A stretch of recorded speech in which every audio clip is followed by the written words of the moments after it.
Good evening, sir. I'm Rani Peter B. Soto from second year section ECO. Tonight, I'm going to explain what are the examples of mania and phobia. First, kleptomania, stealing urge. This isn't about needing money. It's a person who feels a sudden, strong itch or pangatol to take something small from a store just to satisfy sa ilang mga feelings na nervous.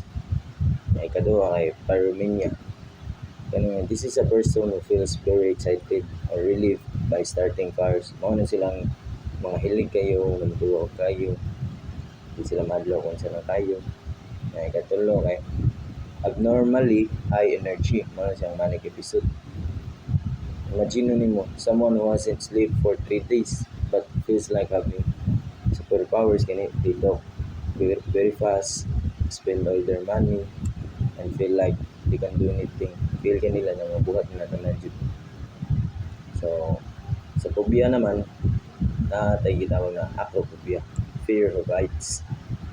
Mao ni siyang mga tao na bisag na sila sa building, safety sila, tanaw sila sa ilawom sa building, so tanaw dili sila sa bintana, madlock sila kay kalitra na mo kan sila utok na trigger gini na so kuyawan ni kuya ka matagaw ko ani what if nailino ka na ano siya. This isn't just being careful near a cliff.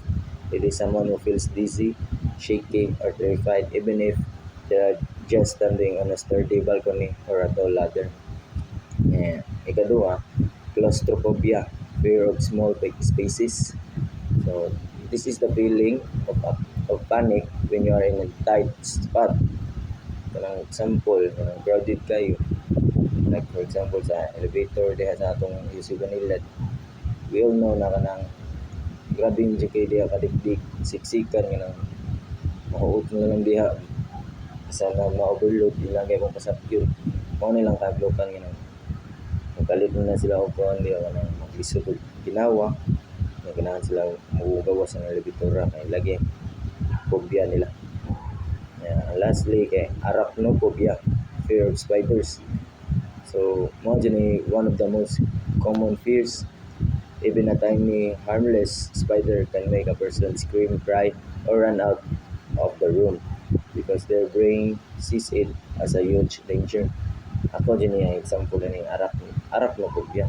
Pero dili ka itong mga papa na gabinay ka yung mga tarantula, lain na species like yung mga binumbos, mga diba? Mas kila ka ng tapay-tapay, ikayan na ako.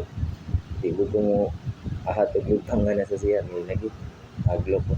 Naam na sa sa masiyang, di ito na malikayan, na sa siya, thrower, sa yung mga salinaan. That's all. Thank you.